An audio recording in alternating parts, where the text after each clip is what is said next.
¿Qué es un hidrocarburo? Los hidrocarburos son compuestos orgánicos formados únicamente por átomos de carbono e hidrógeno. La estructura molecular consiste en un armazón de átomos de carbono a los que se le unen átomos de hidrógeno. Se les da uso como combustibles fósiles utilizados principalmente como generadores básicos de distintas formas de energía. Esto es debido a su acumulación de biomasa durante millones de años. Sin embargo, debido a las continuas fugas accidentales, su extracto puede causar contaminación en el agua y en el suelo, lo cual es muy común en los países productores de dichos hidrocarburos y combustibles fósiles. Las propiedades físicas del H2O son las siguientes. Tiene una densidad de 0.999 a 20 centígrados. Está compuesta por sus estados sólidos, líquidos y gaseosos. Tiene una tensión superficial y tiene viscosidad. Propiedades químicas del H2O. Tiene un pH de 7, reacciona con óxidos ácidos, óxidos básicos, metales, no metales. Es un solvente universal. Propiedades físicas del butano. Es incoloro, tiene una densidad de 2.52 kilogramos sobre metro cúbico, tiene una masa molar de 58.08 gramos entre mol, tiene un punto de ebullición de -1 centígrado, punto de fusión es de -138 centígrados. Su solubilidad en agua es 3.25 mililitros entre 100 mililitros a 20 centígrados. Su fórmula molecular, siendo su propiedad química, es de C4H10, lo cual significa carbonos 4, hidrógenos 10. Propiedades físicas del hexano. Es un líquido incoloro. Tiene una densidad de 673 kilogramos sobre metro cúbico. Su masa molar es de 84.1608 gramos entre mol. Su punto de fusión es de 133.4 Kelvin. Su punto de ebullición es de 336 Kelvin.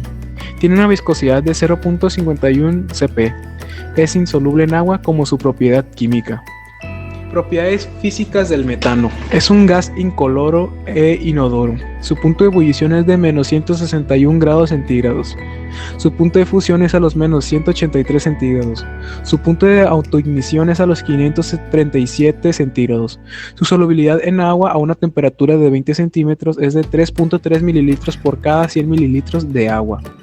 Sus propiedades químicas son las siguientes. Fórmula química, CH4. Es el hidrocarburo más sencillo que existe. Es un gas inerte por su alta estabilidad y su polaridad. No se ve afectado por ácidos, bases u oxidantes fuertes. Si oxida con el agua, es un gas altamente inflamable. Propiedades físicas del benceno. Líquido incoloro, insoluble en agua, pero soluble en disolventes orgánicos. Punto de ebullición de 80.1 centígrados. Punto de fusión de 5.4 centígrados. Buen disolvente orgánico. Tiene un peso molecular de 78.1.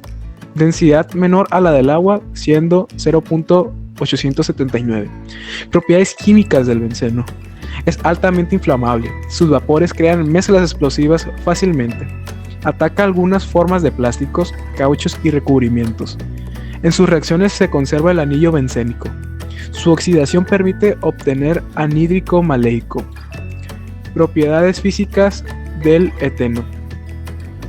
Estado de agregación, gas. Es un gas incoloro. Tiene una densidad de 1.1780 kilogramos sobre metro cúbico. Tiene una masa molar de 28.05 gramos entre mol. Tiene un punto de fusión a 104 Kelvin. Tiene una acidez de 44 pK. Es miscible en agua. La molécula del agua, como se ve en la imagen, tiene enlaces sencillos, debido a que todos sus elementos pueden cumplir perfectamente con la regla del octeto y el H2O, al ser una excepción, cumple con la regla de los dos. Por otro lado, su geometría molecular es angular de 104.5 grados. En el siguiente caso, la molécula del metano, CH4, tiene una estructura de Lewis también con enlaces sencillos, con una geometría molecular de tetraedro de 109.5 grados.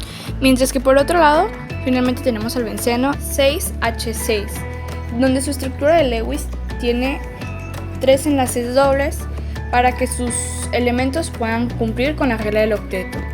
Su geometría molecular no está definida. En total, de la familia de los hidrocarburos, solamente el etileno y benceno están conformados por enlaces dobles, siendo el benceno el que mayor enlaces dobles tiene. El cual se representaría de la siguiente forma. Uno de los siguientes hidrocarburos de los que estamos hablando es etileno, el cual tiene 2 carbonos y 4 hidrógenos. El siguiente, el hexano. El hexano tiene 6 carbonos y 14 hidrógenos. El siguiente es el metano. El metano está pequeñito. Es 1 carbono y 4 hidrógenos. Y por último, de los hidrocarburos, es el benceno, que tiene 6 carbonos y 6 hidrógenos. Pero también tenemos que considerar la estructura del agua, porque nos será útil más adelante, el cual es el agua, son 2 hidrógenos y 1 oxígeno, el H2O. Ahora hablemos de las interacciones intermoleculares entre las sustancias químicas involucradas. Hay muchos distintos tipos de interacciones intermoleculares, pero los únicos que nos importan en este momento son las fuerzas de London y las fuerzas dipolo inducido. ¿Por qué? Porque nuestras sustancias solo se manejan entre no polares y polares. Los no polares, los cuales son los hidrocarburos, y el polar, que es el agua, que al combinarse entre sí, entre los hidrocarburos, se crearán fuerzas de London, pero al momento de combinarlos con el agua, se crearán fuerzas dipolo inducido. Situación-problema. Uno de los peores derrames de la historia de México fue en Cadereyta Jiménez, en el estado de Nuevo León en el año 2014, donde aproximadamente se derramaron 4,000 barriles de petróleo crudo debido a una toma clandestina cercana a la refinería. Durante 8 horas, chorros incontrolables de petróleo inundaron parcelas y lanzó un incesante torrente a gran velocidad hasta descargar el río San Juan, el afluente más caudaloso de Nuevo León y principal proveedor de la presa, el Cuchillo Solidaridad. El suceso afectó a una zona de 60 kilómetros al oriente de Monterrey, y aunque algunos meses después del accidente no se encontraron rastros de contaminación, se tuvo que dar abastecimiento de agua potable por medio de camiones cisterna. El saneamiento del río San Juan tardó entre 8 y 10 semanas aproximadamente, por lo que el esfuerzo de los 308 hombres encargados de limpiar parecía inútil. Los más afectados fueron los pobladores ribereños, quienes fueron altamente perjudicados debido a que las miles de hectáreas de campos de hortalizas, naranjos y su ganado dependían del agua del río. Posible solución. Hace aproximadamente 2 años, la Argonne National Laboratory consiguió separar el petróleo del agua con un método rápido, eficaz y no invasivo para los cuerpos marinos. Este consta de una esponja que cuenta con una capa extremadamente delgada que imprime el óxido metálico cerca de las superficies interiores de la espuma para unir fuertemente las moléculas y así capturar el petróleo. De esta manera se puede remover la mayor parte del petróleo del agua. Estas esponjas podrían aplicarse como filtros en las alcantarillas para cambiarse cada cierto tiempo y eliminar la mayor parte de los aceites e hidrocarburos en las aguas residuales. Limpiando eso, se eliminaría la mayor parte del agente patógeno en el agua y gradualmente el de las tierras y la fauna silvestre.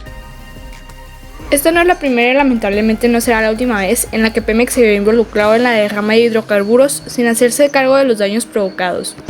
En Cadereyta, la agricultura se encuentra entre las principales fuentes de ingreso de los pobladores. Los ríos que lo atraviesan no solamente proveen de agua a los cultivos, sino también a la ganadería, incluso a los hogares mismos. Se inundaron parcelas con petróleo y el derrame se desembocó en el río San Juan, usado por pescadores internacionales, afectando finalmente no solamente a los pobladores, sino también a la flora y fauna endémica. Desde el instante en que Pemex intentó ocultar los hechos, los derechos al agua y ambiente sano que tenía esa comunidad se vieron anulados. Y el simple hecho de que hasta la fecha la empresa no haya pagado por los daños deja aún más claro que ni ellos ni el gobierno están interesados en validar estos derechos. Reflexiones finales. Como última reflexión, gracias a lo aprendido en este reto, podemos ver todas las consecuencias que causan accidentes a la naturaleza y cómo se deben tomar medidas de acción para las empresas responsables de estas. Considero que es fundamental mirar al pasado y evaluar todas las posibles causas de los errores que hemos cometido como sociedad para poder evitar problemáticas que nos podrían pasar en un futuro y seguir con nuestras vidas sin perjudicar a nuestro alrededor. El derrame en Cadereyta deja más que claro que el dinero puede sobre cualquier ley, que realmente los derechos de la población y la tierra donde vivimos no le interesan a los gobiernos y que mientras nosotros no exijamos que se les dé resolución a estas problemáticas, cualquiera podrá seguir destruyendo nuestra biodiversidad, sin temor a las consecuencias y provocando daños inimaginables con residuos tóxicos y actividades que sobreexplotan los recursos naturales. Por mi parte puedo concluir que los hidrocarburos son muy dañinos para el medio ambiente y no son sencillos de remover del agua y de los suelos. Lo que sí es sencillo es no derramar dichos compuestos en los ecosistemas. E incluso si fueron derramados accidentalmente, deberían tener una sanción severa. Fuera de toda la problemática, la verdad, este es un tema muy útil para conocer sobre química general y sus estructuras.